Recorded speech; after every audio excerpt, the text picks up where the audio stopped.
ओम नमः परमहंसा स्वादित चरण कमल चिन्मकरंदाय भक्तजनमानस निवासाय श्री रामचंद्राय श्री गुरुभ्यो नमः। कार्तिक मास का पुनीत अवसर हम आप सबको प्राप्त हो चुका है। इस मास में सूर्य तुला राशि में रहते हैं, इसलिए इस मास में स्नान का विशेष महत्व है। वैसे मास की दृष्टि से मार्गशीर्ष मास को श्रेष्ठ माना जाता है। भगवान स्वयं गीता में कहते हैं, मासानाम मार्गशीर्षोस्मि हम।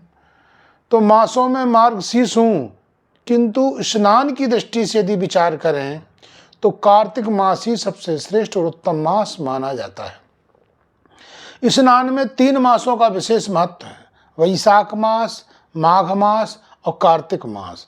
वैशाख मास में नर्मदा स्नान करने से 1000 गुना पुण्य व्यक्ति को सामान्य स्नान की अपेक्षा अधिक प्राप्त होता है। वैशाख मास में नर्मदा स्नान से जो पुण्य प्राप्त होता है उससे लाख गुना पुण्य माघ मास में गंगा स्नान करने से प्राप्त हो जाता है। और माघ मास में गंगा स्नान करने से जो पुण्य प्राप्त होता है उससे लाख गुना पुण्य प्रयाग में त्रिवेणी स्नान करने से प्राप्त हो जाता है।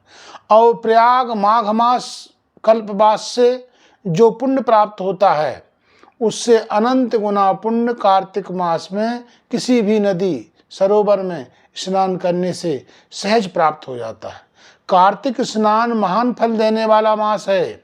इसका महत्व सर्वत्र जल में एक जैसा है, जबकि माघ मास में स्नान, वैशाख में नर्मदा स्नान विशेष तक सीमित है।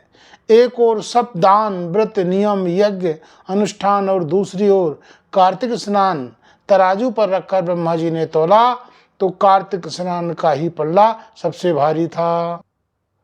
अतः हम सभी लोगों को पापों के निवारण के लिए, पुण्य की प्राप्ति के हेतु से कार्तिक स्नान करना चाहिए। चाहे वह भगवान सूर्य की उपासना करने वाला हो, चाहे वह गणेश की उपासना करने वाला हो, चाहे वो शक्ति का उपासक हो, चाहे वह शिव की उपासना करने वाला हो अथवा विष्णु की उपासना करने वाला हो, सभी लोगों को कार्तिक स्नान अवश्य करना चाहिए। सूर्य को प्रसन्न करने के लिए कार्तिक स्नान तुला संक्रांति में किया जाता है। तुला संक्रांति कार्तिक मास में ही होती है और तुला संक्रांति ये विषुव संक्रांति कहलाती है। इससे गोल का निर्धारण होता है और आश्विन पूर्णिमा से कार्तिक पूर्णिमा तक स्नान करने से भगवान शंकर की प्रसन्नता प्राप्त हो जाती है। शंकर की प्रसन्नता के लिए भी आप कार्तिक स्नान कर सकते हैं। और प्रतिपदा तिथि से कार्तिक कृष्ण चतुर्दशी तक यदि आप स्नान करेंगे तो भगवती देवी प्रसन्न हो जाएगी। और चतुर्थी से लेकर के, कार्तिक कृष्ण चतुर्थी से लेकर के एकादशी तक यदि स्नान करेंगे तो भगवान गणेश की प्रसन्नता प्राप्त हो जाएगी। और कार्तिक शुक्ल एकादशी से पूर्णिमा तक यदि आप कार्तिक स्नान करेंगे तो भगवान विष्णु आप पर प्रसन्न हो जाएंगे। और यदि आप चाहते हैं कि सभी देवता प्रसन्न हो, सूर्य भी प्रसन्न हो, गणेश जी भी प्रसन्न हो, भगवान विष्णु भी प्रसन्न हो, देवी भी प्रसन्न हो और शंकर जी भी प्रसन्न हो, तो आप समझ लीजिए आश्विन कृष्ण पूर्णिमा से लेकर के, आश्विन शुक्ल पूर्णिमा से लेकर के लगातार पूरे मास पर्यंत कार्तिक पूर्णिमा तक स्नान करेंगे तो पंच देवताओं की प्रसन्नता आपको प्राप्त हो जाएगी। और निष्काम भाव से भी यदि आप स्नान करेंगे पूर्णिमा तक तो आपको मुक्ति का लाभ हो जाएगा।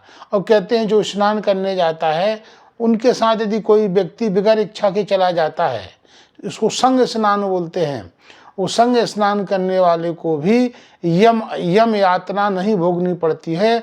उसके घर में कभी भी यमराज का प्रवेश नहीं होता है। पर स्नान संकल्प पूर्वक करना चाहिए और उषा की लालिमा से पहले कर लेना चाहिए। इसको अरुणोदय बोलते हैं। इसमें स्नान करने से प्राजापत्य फल की प्राप्ति होती है। शास्त्रों में लिखा है, प्रातः स्नानम प्रशंसन्ति दृष्टा दृष्टिकरम हित सर्वमर्हति शुद्धात्मा प्रातः स्नायी जपाधिकम। प्रातः स्नानम प्रशंसन्ति, प्रातः काल के स्नान की बड़ी प्रशंसा की गई है। उस स्नान से दृष्ट और अदृष्ट दोनों प्रकार के फल की प्राप्ति होती है और जपाधिक करने में भी सफलता प्राप्त होती है। और स्नान करने का मतलब क्या है? अत्यंत मलिनः कायो नवच्छिद्र समन्वितः सर्वत्येष दिवारात्रौ प्रातः स्नानम शोधनम। शरीर जो है नवद्वार की देही है।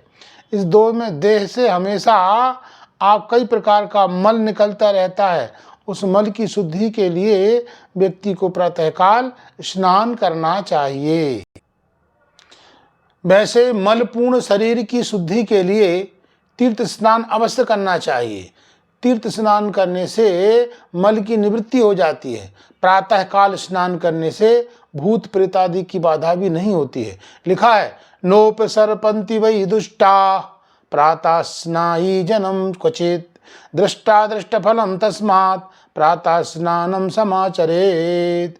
स्नान का दृष्ट फल शरीर की शुद्धि स्वच्छता और अदृष्ट फल पापनाश और पुण्य की प्राप्ति। स्नान करने से अनेक लाभ होते हैं। रूप की वृद्धि होती है, तेज की वृद्धि होती है, बल की वृद्धि होती है, पवित्रता आती है, आयु प्राप्त होती है, आरोग्य प्राप्त होता है, लोभ नष्ट होता है, दुस्वप्न नष्ट होता है, तप की प्राप्ति होती है और मेधा अर्थात बुद्धि की भी स्नान करने से प्राप्ति हो जाती है। कि वेद स्मृति में स्नान सब क्रियाओं का मूल माना गया है। स्नान मूला क्रिया सर्वा, तो सबके मूल में स्नान माना जाता है। सहस्त्रम विहाय स्नानम आचरेत, इसलिए लिखा है कि सहस्त्र हजारों काम छोड़ दे और स्नान कर ले। तो ये स्नान मांगलिक स्नान है, पुण्यजनक स्नान है। कार्तिक का स्नान जो है पुण्यजनक और मांगलिक स्नान है। इसलिए इसकी विधि ये है कि इदम कार्तिक स्नानम प्रातः स्नानम प्रातः संध्या कृत्वा च कार्यम। एक कार्तिक का स्नान है, प्रातःकाल स्नान करना चाहिए, पर शर्त यह है कि प्रतिदिन नियमित स्नान कर लेना चाहिए। नियमित स्नान करके संध्या कर लेना चाहिए और संध्या करने के पश्चात सूर्योदय के पूर्व आपको किसी नदी सरोवर में जा करके स्नान आप करेंगे तो आपको वेद स्नान का भी पुण्य प्राप्त हो जाएगा। क्योंकि हयग्रीव नामक राक्षस को वध करने के लिए भगवान जल में ही प्रकट हुए थे मत्स्य रूप में। ब्रह्मा जी ने सारे के सारे वेद जो थे जल में छुपा दिए थे। इसलिए जो सूर्योदय के पहले जल में स्नान कर लेता है उसको वेद स्नान करने का पुण्य प्राप्त हो जाता है। 4 वेद का हम कभी स्वाध्याय नहीं कर सकते हैं, हमारे पास उतनी मेधा नहीं है, हमारा जीवन बड़ा अल्प है। किंतु यदि जो कार्तिक में स्नान कर लेता है, नदी या सरोवर में स्नान करने मात्र से उसको 4 वेद पढ़ने का जो पुण्य होता है उसकी फल की प्राप्ति हो जाती है। इसलिए प्रत्येक आस्तिक को ये अवसर है, ये नैमित्तिक पर्व कहलाता है। सभी को प्रातःकाल कार्तिक स्नान करना चाहिए। नियम तो ये है कि पूरे मास पर्यंत करे।